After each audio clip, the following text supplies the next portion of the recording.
Naranasan mo na bang ipagwalang bahala ang maliliit na sira sa iyong bahay?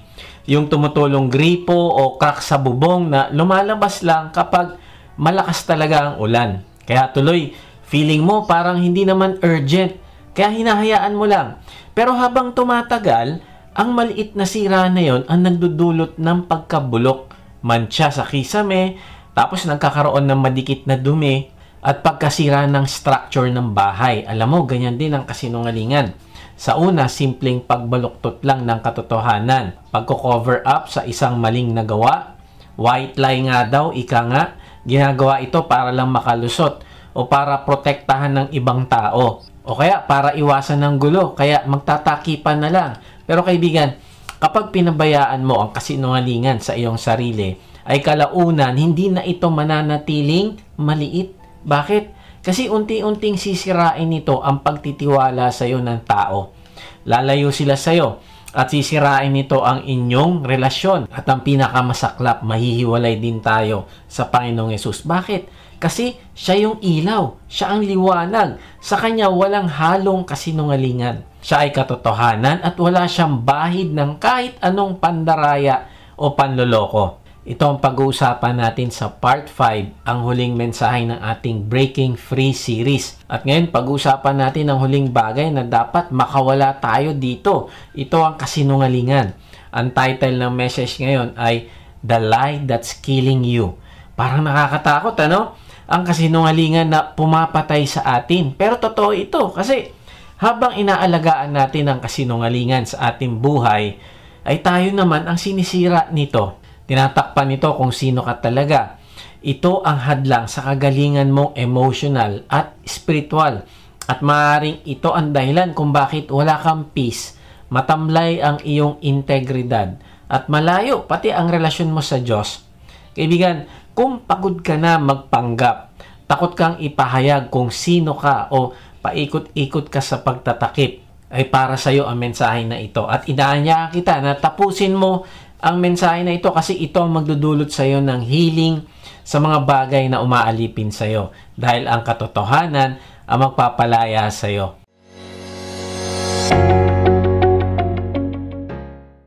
Magandang araw muli mga ka-WOTG. Salamat sa Diyos sa inyong pagsubaybay sa mga mensahe ng ating Diyos dito sa ating vlog na may bagong upload every Monday 6 p.m. Sa mga hindi pa nakakilala sa akin, ako po si Kuya Mike. Ang calling po sa akin ng Diyos ay magbahagi ng kanyang salita sa paraang mas madaling maiintindihan ng mga manonood. Salamat sa inyong lahat na nagdesisyon na isuko ang inyong sarili sa Diyos at sumali sa ating online discipleship group. Mag-type lang kayo ng join sa comment section kung hindi ka pa nakakasali. Siya nga pala, kung gusto mo sumama sa aming online worship service, ay ginaganap namin ito ng 11 a.m. Sunday. Copy mo lang ang link na nakalagay sa description at i-paste mo lang ito sa inyong Chrome o kahit anong browser at instantly makaka-join ka na sa ating online worship service. Pag hindi nyo makita ang link ay mag-type lang kayo ng worship sa comment section. So, paano ba natin mapapagtagumpayan ang kasinungalingan sa ating buhay? Meron tayong 3 point at madali lang ito tandaan. Ang acrostic niya ay red. Bakit red? Kasi kapag nakikita mo yung sarili mo na hindi na nagiging totoo, red flag ito. At kailangan mong i-apply itong pag-uusapan natin. So, tandaan natin, recognize, exercise, despise. Una, recognize consequences. Pangalawa, exercise honesty. At pangatlo, despise lying. Bago natin pag-usapan kung paano, pag-usapan muna natin kung bakit ba tayo nagsisinungaling. Una, ito kasi natural sa atin. Alam mo, pare-parehas tayo, nakaranas na tayong magsinungaling at masaktan din dahil sa kasinungalingan ng iba sa atin. Tama ba? Kasi bunga ito ng ating sinful nature. At nakakalungkot kasi parang survival instinct na ang magsinungaling. Feeling natin, hindi tayo makakalusot sa buhay kung hindi tayo magsasabi ng lie, paminsan-minsan. May survey nga sa 25,000 na high school students, halos kalahati sa kanila ang sang-ayon sa statement na kailangan mo magsinungaling o mandaya minsan para ka magtagumpay. Alam mo, parang normal na lang talaga sa mundo, di ba? Kasama kasi talaga yan sa ating old nature, yung dating pagkatao natin. At ang ugat ng old nature natin, alam mo, ang dyablo mismo, nanandaya sa atin kaya pumasok ang kasalanan. Siya ang ama ng kasinungalingan. Sabi nga sa John 8:44, ang dyablo ang inyong ama at kung ano ang gusto niya, yun ang ginagawa ninyo. Siya'y mamamatay tao mula pa sa simula at ayaw niya ng katotohanan dahil walang katotohanan sa kanya. Likas sa kanya ang pagsisinungaling dahil sinungaling siya. At siya ang pinagmumulan ng lahat ng kasinungalingan. Ang sabi sa talata ay ang dyablo ang pinagmumulan ng lahat ng kasinungalingan. Natural sa kanya ang magsinungaling. At kung hiwalay tayo sa Panginoong Hesus, natural din sa atin na magsinungaling. Pero hindi dapat ganito ang buhay natin. Kasi kung ikaw ay nanampalataya na sa Panginoong Hesus, ikaw ay naging anak na ng Diyos. Kaya nga dapat tayong sumalungat sa kasinungalingan. Dahil anak na tayo ng Diyos. Pangalawa, nagsisinungaling tayo para ingatan yung ating sarili. Sinasabi natin ang gusto ng mga tao na marinig para hindi sila magalit sa atin. Kasi ayaw ko lang silang masaktan. Pero ang totoo, ayaw lang natin ng awkward feeling kapag alam nating nasaktan natin sila.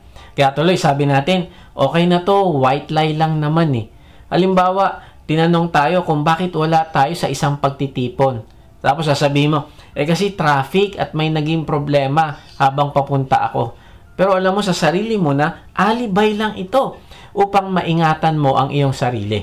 Ibigan, mag-ingat ka kasi kahit hindi mo napapansin ay nasisira na ang pagtitiwala sa iyo at ang integrity mo sa mga taong nakakaranas ng mga alibay mo. Kaya nga tanungin natin yung ating sarili, worth it ba ang magsinungaling para magkaroon ng pekeng kapayapaan sa puso o mas mahalaga pa rin ang relasyon mo sa iyong kapwa? Pangatlo, nagsisinungaling tayo para magkaroon ng selfish gain. May pagkakataon na nagko-compromise tayo dahil sa material na bagay. Gusto natin ng promotion o kaya gusto natin ng discount. Halimbawa sa food court, para makatipid, bibili sa iba't ibang vendor, tapos gagamitin yung senior ID ng lola kahit ang order ay hindi naman para doon sa senior na yon. Nagsisinungaling tayo para sa ating advantage. Kaya lang ang tanong, ano ang kapalit ng kasinungalingan na yan? Yung integrity mo, yung peace of mind mo, yung malinis na konsensya. Sabi nga, madaling magsinungaling, pero mahirap panatilihin ang pekeng buhay.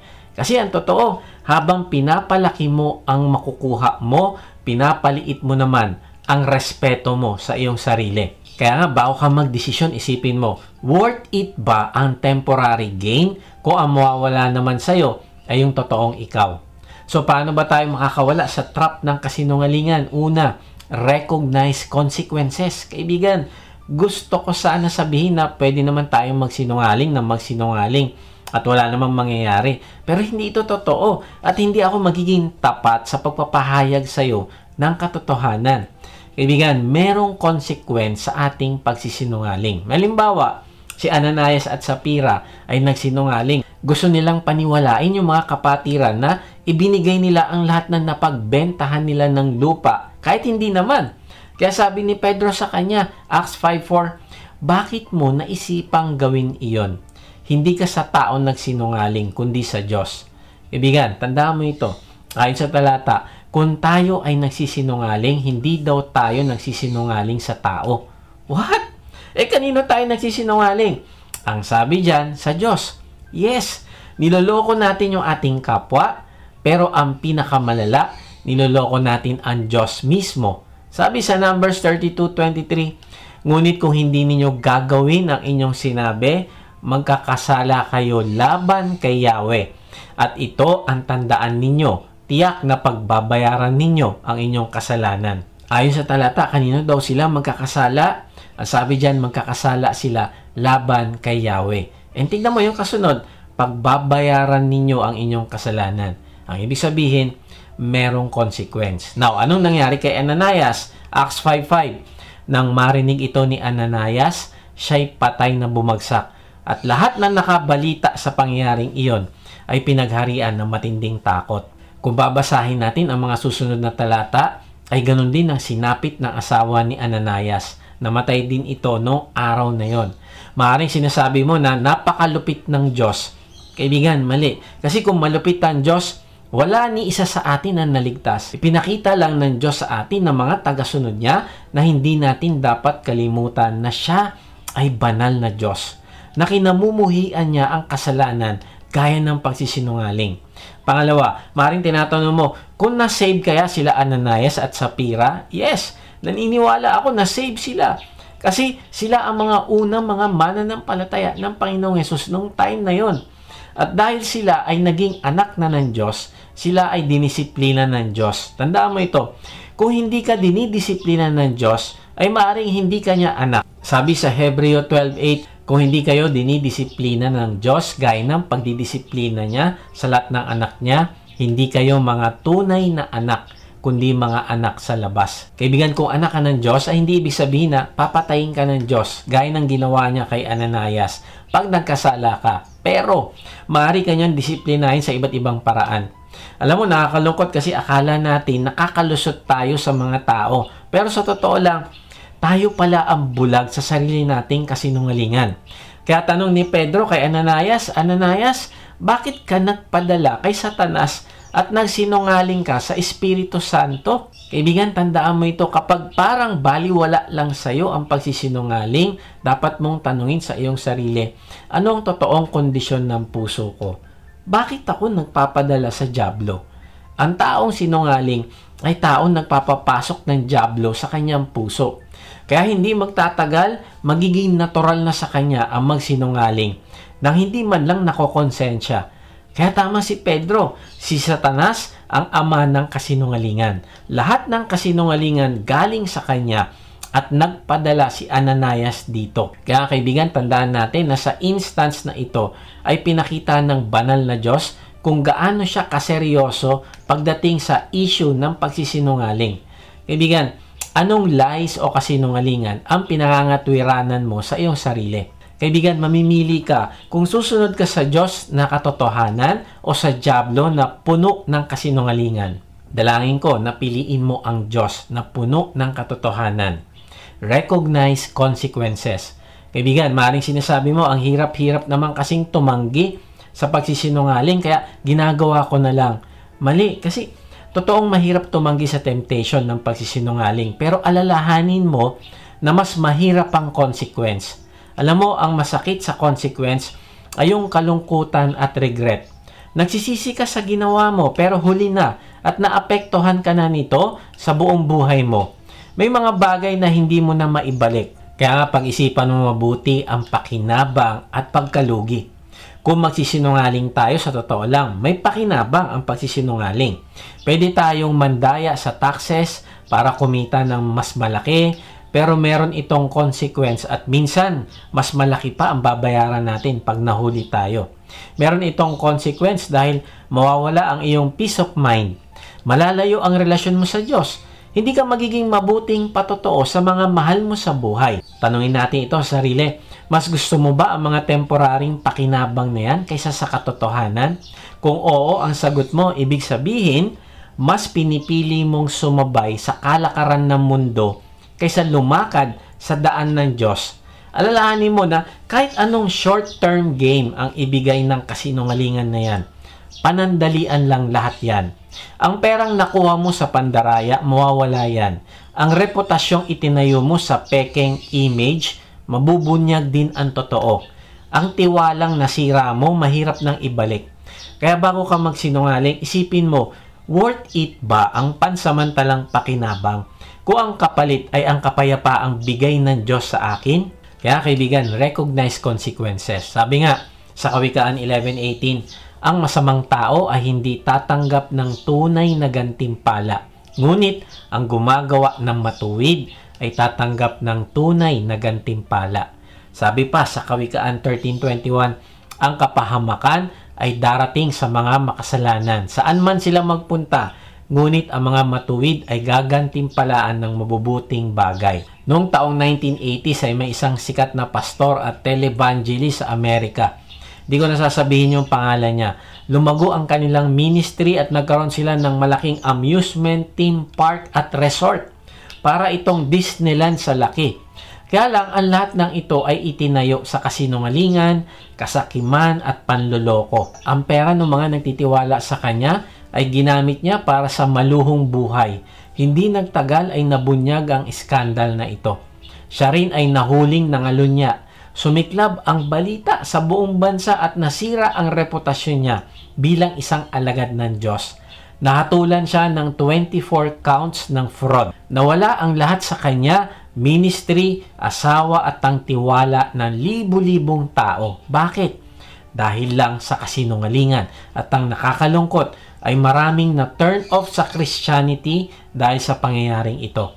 Alam mo, sabi niya sa interview, nagkamali ako, naging mapagmataas ako, pinangatwiranan ko ang kasalanan. Akala ko, pwede akong magsinungaling para sa Diyos. Kaibigan, kahit para sa ministry ang kasinungalingan, kasalanan pa rin ito at hindi mo dapat gawin. Sabi sa Kawikaan 12:19, ang katotohanan ay mananatili kailanman, ngunit hindi magtatagal ang kasinungalingan.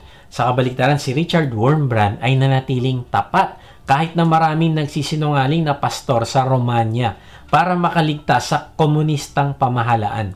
Hinuli siya noong 1948 dahil sa pagiging kontra niya sa komunista. Now, ano nangyari? Nang piliin niya ang katotohanan, kinulong siya.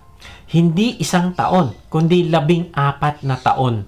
Pinahirapan siya sa kulungan, binugbog, ginutom at kinulong ng mag-isa sa madilim na selda. Sinabi sa kanya na ituro niya kung sino pa ang ibang mga Kristiyano at itakwil niya yung kanyang pananampalataya. Pero hindi niya ginawa. Ang asawa niyang si Sabina, 3 taon ding nakakulong. Ang anak nila, lumaki sa pagtatago ng walang magulang. Pero hindi siya natinag at nag-compromise. Alam mo, sabi niya, kapag may tanikala sa mga pulso mo, nawawalan ka ng kalayaan. Pero kapag nagsinungaling ka, nawawalan ka ng bahagi ng sarili mo. Ibang-iba siya sa pastor na nagsinungaling para yumaman. Pero si Wurmbrand, nagtiis para sa katotohanan. At ang kanyang tapang at testimony ay binabasa pa rin ng milyong-milyong tao hanggang ngayon. So, paano ba natin mapapagtagumpayan ng kasinungalingan sa ating buhay? Una, recognize consequences. Pangalawa, exercise honesty. Magsisimula tayo sanayin ng sarili natin sa katapatan. Ititrain natin yung ating sarili. Mahirap maalis ang isang bagay na nakasanayan na natin. Kaya kailangan din nating maging intentional na mag-practice talaga na maging matapat. Noong 2004, si Chelsea Richard ay nakaranas ng isang pagsubok sa kanyang honesty. Sa qualifying round ay sa second hole napunta yung kanyang tee shot sa madamong bahagi. At hindi niya napansin na ibang bola na pala yung nilalaro niya. At hanggang sa nasa third hole na siya, sa kanya na-realize yung pagkakamali. Ayon sa rules ay dapat ideklara niya na mali ang bola na tinira niya bago tumira sa susunod na hole. Kung hindi ay madidisqualify siya. So, huli na para itama yung kanyang pagkakamali. Kahit mamimili na lang siya. Aaminin niya ang pagkakamali o ililihim na lang niya ito para makapunta siya sa finals. Alam mo, pinili niya sabihin ng totoo. Kaya na-penalize siya at eventually natalo. Nasira ang pangarap niya para sa senior season. Pero ang sabi niya, with my faith and with God, being honest was the most important thing to me. And that's what is going to advance on throughout my life. Being honest and making the right choices. Ang sabi niya, dahil sa pananampalataya ko sa Diyos, ang pagiging honest ang pinaka-importanting bagay sa akin. At ito daw ang magsusulong ng buhay niya araw-araw, ang maging honest sa pagpili ng tamang choices. Ito ang tinatawag na pinapractice niya ang honesty. Hindi niya lang ito pinakinggan sa sermon, kundi pinapractice niya araw-araw. Bakit mahalaga ang kwentong ito? Hindi kasi madali maging honest, lalo na kapag malaki ang mawawalang kapalit. Halimbawa sa case niya, mawawala ang pagkakataon na mag-champion siya. Mawawala ang trophy, ang katanyagan. Maring inisip mo, kapag naging honest ako, mawawala ang aking trabaho, relasyon, reputasyon, o opportunity. Pero kaibigan, alalahanin mo na ang pagsasabi ng katotohanan ay laging may gantimpala ng Diyos. Nalulugod ang Diyos sa mga taong honest. Sabi sa Kawikaan 16:13, ang nais pakinggan ng hari ay ang katotohanan at ang nagsasabi nito ay kanyang kinalulugdan.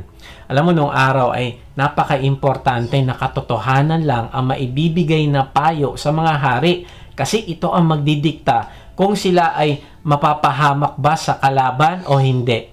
Dito nakasalalay kung mas titibay ba ang kanyang kaharian o maraming tao ang nag-aaklas na pala laban sa kanya pero hindi niya pa alam. So hindi kailangan ng hari ang pambobola sa kanya para lang maging maganda yung usapan. Kundi kahit na medyo masakit ang katotohanan na sasabihin ng tagapayo sa kanya, nako, tatanggapin niya yon at malulugod siya dito. Ibibigay niya yung pagmamahal at respeto sa taong iyon. Kaibigan, ganito din ng Diyos. Malulugod mo siya kung ang lumalabas sa iyong bibig ay katotohanan. Makikita kasi niya ang totoong pagmamahal mo sa kanya kung mas pinipili mo siya kaysa sa panandaliang pakinabang. Maaaring pinapangatwiranan mo ang pagsasabi mo ng excuses sa mga commitment mo at iniisip mo na maliit na bagay lang ito. Kaibigan, ito ay malaking bagay sa Diyos. Ang Diyos ay laging naghahanap ng mga taong tapat. Si Chelsea ay nawalan ng trophy pero nanatili ang kanyang integridad. Yung pastor na kinuwento ko kanina, nagkamal ng kayamanan sa panloloko pero nawala din ang lahat sa kanya. Ang tanong, ano mas mahalaga sa iyo? Alam mo, katotohanan ay hindi madali pero kung mas pahahalagahan mo siya, ay ito ang daan mo sa tunay na kalayaan. Masarap maging totoo at walang tinatago. Ang asawa ko, pwede niya gamitin anytime yung aking phone. Wala itong sekretong password. Wala itong bagay na hindi niya dapat malaman. May kalayaan ako, masarap sa pakiramdam. Pero nung hindi ko pa kilala ang Diyos, ay dalawang mine-maintain ko na cellphone. Yung isa ay sa pambababae at yung isa ay pang-uwi sa bahay. Pero may password. At doon sa aking cellphone ay meron akong app na nagtatago ng malalaswang video na hindi mo i-attempt na ipakita sa ibang tao. Stress na stress ako noon kasi anytime pwede namang i-bypass ang password o kaya baka maiwan ko na nakabukas. Palagi ako nagtatago kapag may tumatawag sa akin upang hindi malaman kung sinong kausap ko. Sobrang complicated. Alam mo, na-realize ko, mas masarap pang buhay ng may kalayaan at wala kang nililihim at wala kang taong niloloko. Tama ba? Kaibigan, tandaan mo ito, ang pagiging honest ay hindi lang tungkol sa pagsunod sa rules, kundi ito ay pagpapakita mo din na buhay ang Diyos sa iyo. Yung tipong hindi mo kailangang i-announce na ikaw ay Kristiyano kasi nakikita na nila ito sa iyo, ang pagiging tapat. Kaibigan, ang pagiging tapat ay nagsisimula sa puso. Ito ay internal honesty. Simulan mo suriin ang motibo mo kung bakit mo ginagawa ang mga bagay na ginagawa mo. Gaya ni David, bagamat alam natin na sinabi ng Diyos na si David ay malapit sa puso niya. Naku, tignan mo, ang gustong ipagawa ni David sa Diyos. Psalms 139:23, O Diyos, siyasatin niyo ako upang malaman niyo ang nasa puso ko. Subukin niyo ako at alamin ang aking mga iniisip. Grabe, hindi iniisip ni David na mature na ako. Di ko na kailangan magsuri sa puso ko. Hindi, alam niya na madaya ang puso at ang isip, naku, palaging under attack ng dyablo. Alam mo, parang sinasabi ni David, Lord, suriin mo ang iniisip ko at nasa puso ko at sabihin mo ito sa akin kung may mga bagay ba akong ginagawa na hindi tama sa iyong paningin. Lord, nagsasabi ba ako ng totoo o nagpapa-impress lang ako? Lord, honest ba ako sa sarili ko at sa ibang tao? O may inaalagaan lang akong image na hindi naman talaga ako yon? Ang mga ginagawa ko ba ay para sa karangalan mo o para lang sa aking pride? Kasi kailangan maganda ang tingin sa akin ng ibang tao. Kaya kailangan ko magsuot ng maskara. Lord, anong kailangan ko i-confess at isuko sa iyo? Nag-exaggerate ba ako ng istorya pag nagkukwento para lang mapabilib ko mga tao? Inaamin ko ba ang aking kasalanan kapag may nagko-correct sa akin? May kasinungalingan ba ako sinabi at hindi ko pa nako-confess sa iyo? Pati sa sarili ko ba, hindi ko inaamin yung aking kasalanan? May dinadaya ba ako sa trabaho, eskwelahan, relasyon at pinapangatwiranan ko pa ito? May mga sikreto ba akong tinatago na gusto mong ipagtapat ko sa iba? Lord, ano mga kasinungalingan ng ginagawa ko dahil sa takot at pride? Sa halip na magtiwala ako sa iyo, Lord, manhid na ba yung puso ko sa pandaraya at baliwala na sa akin ang aking integrity? Kaibigan, iwasan mo ang half-truth. Ang half-truth ay hindi truth. Ito ay kasinungalingan. Huwag mo sabihin, maganda ang kotse na binibenta mo, tapos may lihim pala itong sira na hindi mo sinasabi. May leak pala ang langis nito. O kaya sinasabi mo, maganda ang pintura, pero hindi mo sinasabi na may bangga pala siya. O kaya, papaalam ka sa magulang, magre-research lang po kami sa bahay ng kaklase ko. Pero, hindi mo sinasabi na pagkatapos pala ng research nyo, ay may iba pa pala kayong lakad. Half-truth, pero ito ay lie. O kaya, nasanay ka na nag-exaggerate. Grabe, ang daming tao kanina sa tindahan. Yun pala, lilima lang. O kaya, sinasabi mo, ako lang naman ang gumagawa sa grupo namin. Sa akin lahat nakaasa, pero marami pala kayo at lahat ng member may participation. Naalala ko tuloy sa korte, pag may hearing, palaging binabanggit, the truth, the whole truth, and nothing but the truth. Grabe, hindi sinasabi doon na half-truth and nothing but half-truth. Hindi. Kaya kaibigan, exercise, honesty. Hingi ka ng tulong sa Diyos at practicein mo ito araw-araw. Tawagin mo na ang kasinungalingan sa totoong pangalan niya. Anong pangalan niya? Kasinungalingan. Huwag mo sabihin na white lie lang naman. Para naman sa ikabubuti ng lahat, hindi naman masama eh. No, tawagin mo siyang kasinungalingan at kasalanan. Ang sabi ng Diyos, nasusuklam ang Panginoon sa mga nagsasabi ng kasinungalingan. Ngunit, nalulugod siya sa nagsasabi ng katotohanan. Inulit dito sa talata kung gaano nasusuklam ang Diyos sa kasinungalingan. Bakit? Kasi ang pagsisinungaling kontra sa kanyang kalikasan. Siya ay banal at hindi nagsisinungaling. Sabi nga sa Tito 1:2, ang buhay na ito'y ipinangako na ng Diyos bago pa man niya likhain ang mundo at hindi siya nagsisinungaling. At ito pa, sabi ng Panginoong Hesus, siya ang katotohanan. Sabi sa John 14:6, sumagot si Jesus, ako ang daan, ang katotohanan at ang buhay. Kaibigan, kung ikaw ay anak ng Diyos, marapat lang na totoo ka sa iyong mga sinasabi at maaasahan. Bakit? Kasi ang tatay mo sa langit ay hindi nagsisinungaling at siya ay katotohanan. Wag mo sabihing, a-attend ako, yes, pupunta ako dyan. Pero pagdating ng araw na yun, wala ka. Kung sinasabi mo na anak ka ng Diyos, exercise honesty at malulugod ng iyong Ama sa langit. Kung mag-sign ka ng contract, kailangan mo sundin ito. Kung nangako ka ng isang bagay, kailangan mo itong tuparin. Ibigan, exercise honesty. Si Sang Xie, isang mahirap na taxi driver sa Shandong Province. Naku, nakakita siya ng $28,000 na naiwan ng isang foreigner na naging pasahero niya. Mahirap ang buhay ng kanyang pamilya. Kumikita lang siya ng $15 kada isang araw. Kaya pinupwersa siya ng mga kaibigan niya. Sabi nila, tago mo na lang yan. Wala namang makakaalam. Unahin mo pamilya mo. Tapos ito pa mahirap. Ang hirap magbalik, ang hirap hanapin nung tao na pagsosolian niya. Kasi hindi naman niya kilala yon. Pero sa kabila ng mga balakid na ito, nagdesisyon siya na ibalik ang nakita niyang pera. Makalipas ang 3 araw ng paghahanap, ay nagkita sila ng may-ari ng pera. Alam mo, sabi niya, hindi akin to. Kapag tinago ko, mawawalan ako ng respeto sa sarili ko. Hindi yun mabibili ng pera. Alam mo, dahil sa katapatan niya, nawalan siya ng kita ng 3 araw. Dahil hinanap yung may-ari ng pera. Pinagtawanan siya ng mga tao. Ang tawag sa kanya, walang isip na driver. Pero hindi niya ito pinansin. Binigyan naman siya ng businessman ng 1,500 na reward. Pero alam mo, ginawa niya, i-donate niya sa charity. Grabe!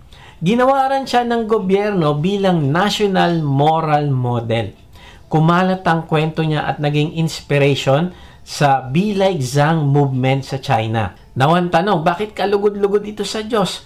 Una, pinili niya ang integridad kaysa kayamanan. Pangalawa, minahal niya ang kanyang kapwa kahit pa nga foreigner lang ito sa kanilang bansa. Sabi sa Leviticus 19:35-36, huwag kayong mandaraya sa pagsukat, pagtitimbang o pagbilang ng anuman. Kaibigan, sino ang kayo sa talata? Sila ang Israel na niligtas ng Diyos. Sila ang mga taong nakasaksi kung paano ang Diyos ay magbigay ng judgment sa Ehipto upang sila'y makalaya.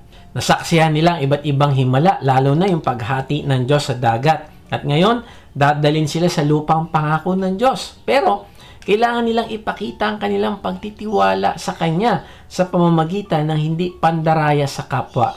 Then, sabi sa susunod na verse, ang inyong timbangan, kiluhan, sukatan ng harina at sukatan ng langis ay kailangan walang daya. Ako ang nag-alis sa inyo sa Ehipto, ako si Yahweh ang inyong Diyos. Bakit pinaalala ng Diyos na ako ang nag-alis sa inyo sa Ehipto? Kasi para maalala nila na mahal sila ng Diyos at kung niligtas sila sa Ehipto, ay ano pang kakailanganin nila sa buhay na hindi ibibigay ng Diyos?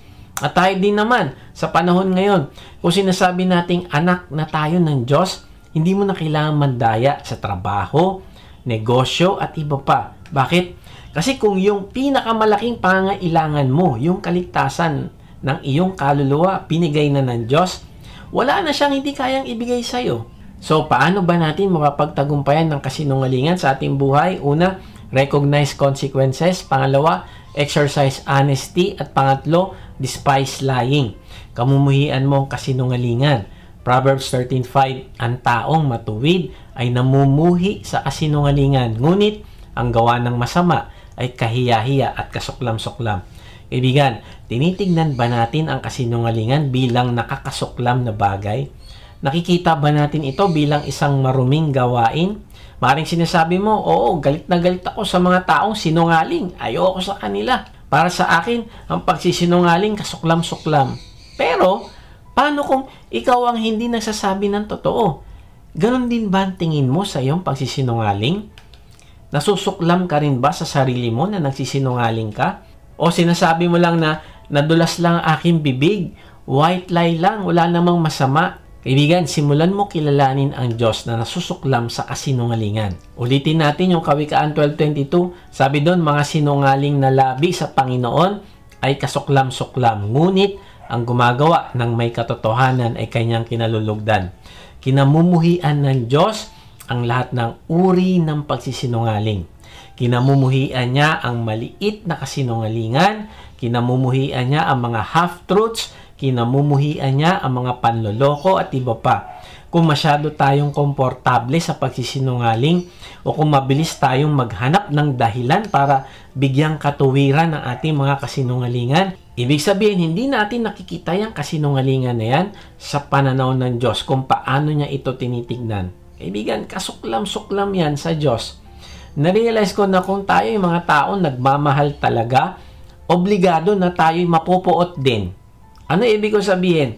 Kung tayo'y nagmamahal sa mga bagay na nakaka-bless sa mga tao, dapat naman na napupuot din tayo sa mga bagay na makakasira sa buhay ng tao.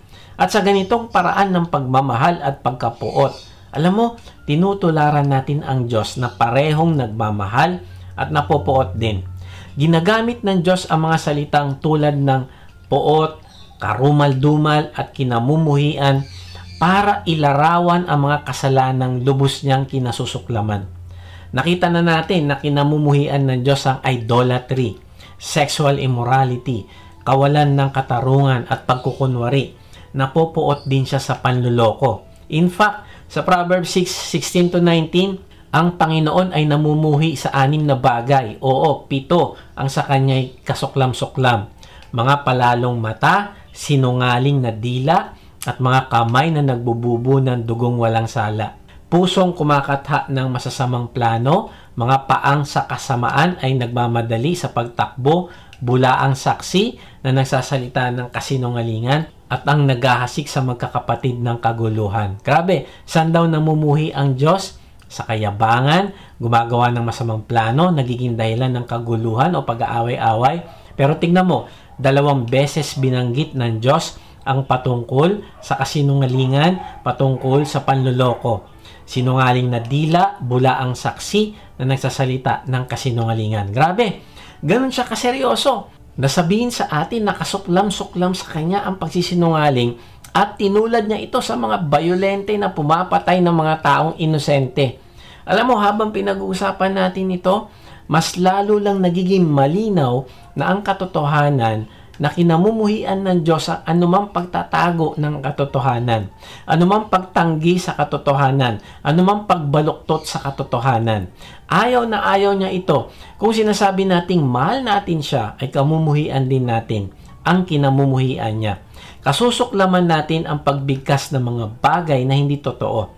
Bakit? Kasi ang Diyos ang ama ng katotohanan at ang dyablo ang ama ng kasinungalingan. Kung lifestyle mo ang pagsisinungaling, ay nangingibabaw sa buhay mo ang ama ng kasinungalingan. At kailangan mo suriin ang iyong sarili. Sino ba talaga ang ama ko? Alam mo, sabi ng Panginoong Hesus noon sa mga Pariseo, kayo'y sa inyong amang dyablo. Bakit? Kasi sanay silang magsinungaling at manloko ng kapwa. Kaibigan, kapag ba tinignan ka ng Panginoong Hesus, sasabihin niya ba, ikaw ay anak ng Diyos? O sasabihin niya, ikaw ay sa ama mong dyablo? Grabe, alam ng Panginoong Hesus kung sino ang mga anak ng Diyos at hindi. Nakikita niya ito sa bunga ng kanilang buhay.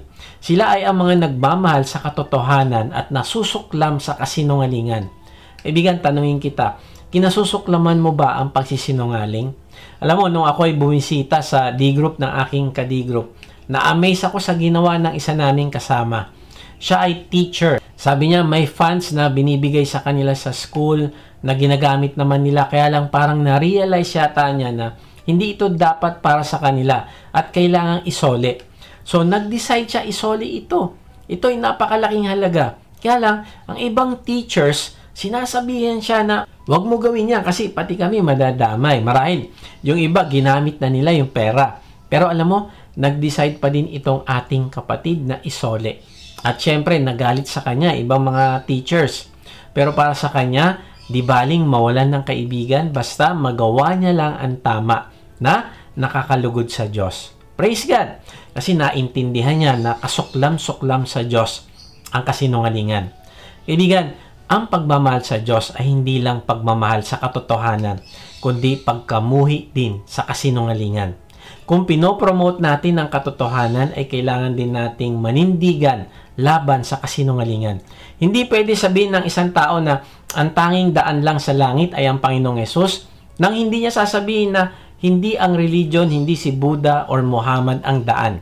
Hindi pwedeng sabihin ng isang alagad na ang pag-aasawa ay sa lalaki at babae lamang, nang hindi niya sasabihin na ang dalawang lalaki o babae na nagpapakasal ay hindi totoong kasal ang ginagawa nila. Hindi ito itinakda ng Diyos.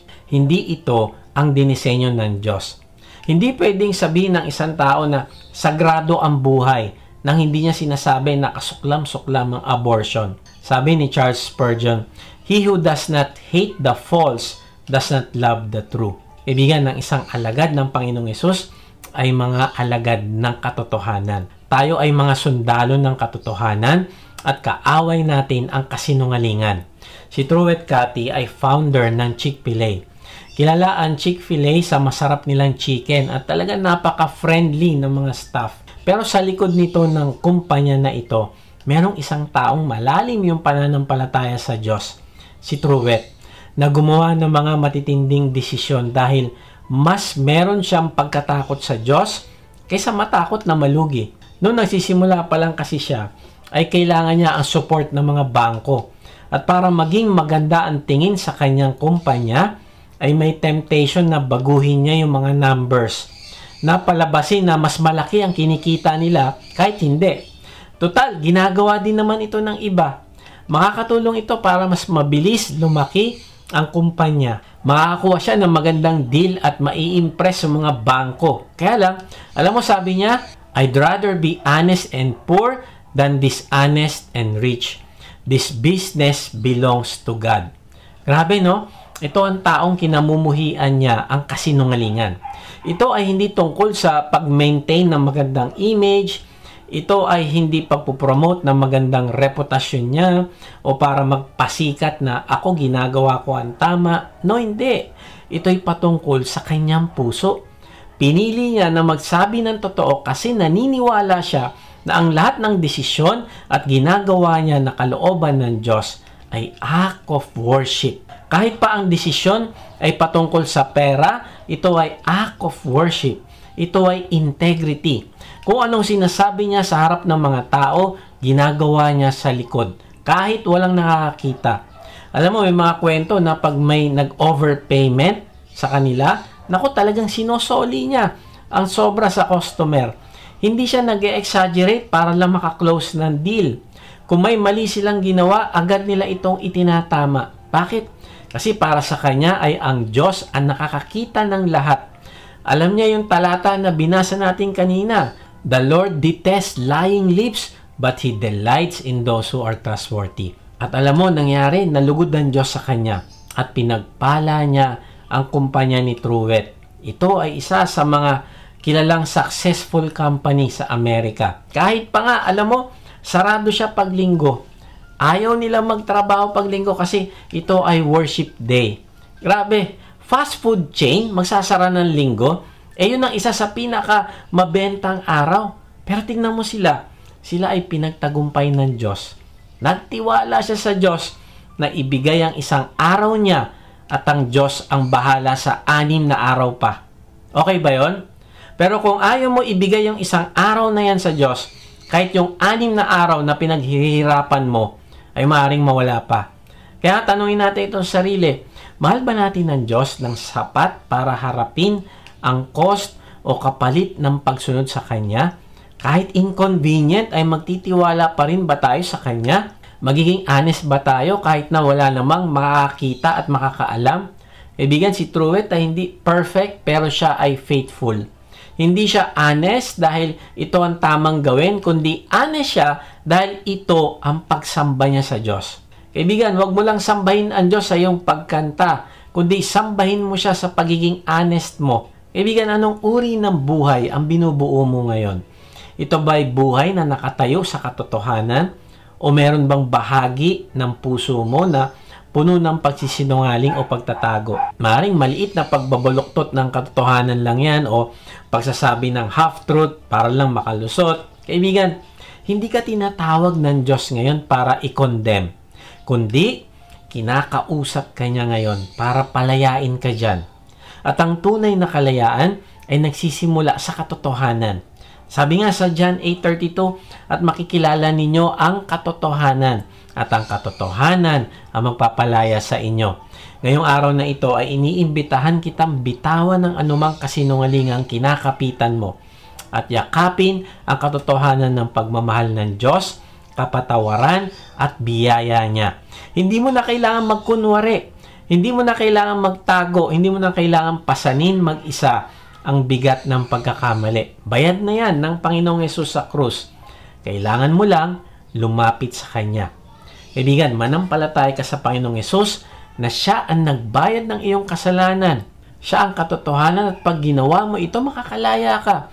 Ipahayag mo ang iyong pananampalataya at pagtanggap sa Kanya sa pamamagitan ng isang panalangin. Sabihin mo sa Kanya, Panginoong Hesus, inaamin ko po na ako'y makasalanan. Inaamin ko na naniwala ako sa mga kasinungalingan tungkol sa aking sarili, sa iba at sa iyo. Ako'y nagkasala, nagtago at sinubukang ayusin ang buhay ko sa sarili kong paraan. Pero ngayon, sinusuko ko ang lahat ng ito. Ayokong mamuhay sa kasinungalingan. Naniniwala ako na ikaw ang katotohanan at namatay ka at muling nabuhay upang iligtas ako. Ngayon nga ay binubuksan ko ng aking puso. Pumasok ka at manahan sa akin. Tinatanggap kita bilang aking Panginoon at tagapagligtas. Simula ngayon ay tatalikdan ko na aking kasalanan. Amen. Kung sumabay ka sa panalangin natin bilang pananampalataya at pagtanggap mo sa Panginoong Hesus, ay mag-iwan ka sa comment section ng salitang accept para makilala ka namin at masama sa aming panalangin para sa iyong paglagong spiritual. Kung na-bless ka naman sa message na ito, ay inaanyahan kita mag-subscribe sa aking YouTube channel upang ma-notify ka pag may bago na kaming video. Ibahagi mo din ang mensahe na ito sa iba ng mga nanghihina, nangangamba sa buhay at nasa kapigatian upang ma-encourage sila na lumapit sa Diyos na nagmamahal sa atin. Kung gusto mo namang mas makilala pa ang Diyos, ay sumama ka lang sa aming online discipleship group. Type mo lang ang salitang join sa comment section. Salamat nga pala sa mga nagsusupport sa ating ministry. At kung gusto mo maging partner sa ministry na ito, na magamit ka ng Diyos sa pagpapalagana pa ng kanyang salita at pagtulong sa mga nangangailangan, ay inaanya kita mag-support financially sa ating gawain. Meron tayong link ng ating give page sa description. Pag hindi nyo nakita ang link, ay mag-type lang kayo ng partner sa comment section at papadala namin kayo ng link. Tapos kung gusto mo sumunod sa utos sa atin ng Panginoong Hesus na gumawa ng disciple o alagad, mag-type ka lang ng lead sa comment section. At alam nyo ba na maraming magagandang topic ang pinag-uusapan natin tuwing Wednesday, 7:30 via WhatG Meet. Naku, mabe-bless kayo dito at lalago. Open po ito para sa lahat. Check nyo ang link sa description. Sa ating pagtatapos ay iwan ko ito sa iyo. Sabi ni C.S. Lewis, "It's not your business to succeed but to do right. When you have done so, the rest lies with God." Hindi mo tungkulin ang maging sikat, ang laging tama sa mata ng tao, o ang maging matagumpay ayon sa pamantayan ng mundo. Hindi. Ang tungkulin mo ay ang gawin ang tama. Ano yun? Maging totoo ka. At kapag ginawa mo yan, ang resulta, ang bunga, ang biyaya, lahat yan, pananagutan ng Diyos. Siyang bahala dyan. Ngayong araw, pinag-usapan natin yung kasinungalingang pumapatay sa'yo. Mga kasinungalingang unti-unting kumakain sa ating kalooban, relasyon at pananampalataya. Kaya nga, gawin mo ito upang mapagtagumpayan mo ang kasinungalingan. Number 1, recognize consequences. Ang pagsisinungaling ay magbubunga ng pain, lamat sa tiwala at layo sa Diyos. Huwag nating baliwalain yung mga consequences na ito. Number 2, exercise honesty. Siguraduhin mo na hindi lang ito pinakinggan, kundi ititrain mo na ang iyong sarili sa pagsasabi ng totoo. Number 3, despise lying. Huwag nating hayaang maging normal ang panlilinlang sa ating buhay. Kung talaga mahal natin ang Diyos, mamumuhi tayo sa anumang bagay na sinisira ang kanyang pangalan at sinisira tayo. At pag ginagawa mo ito, makakalaya ka. God bless.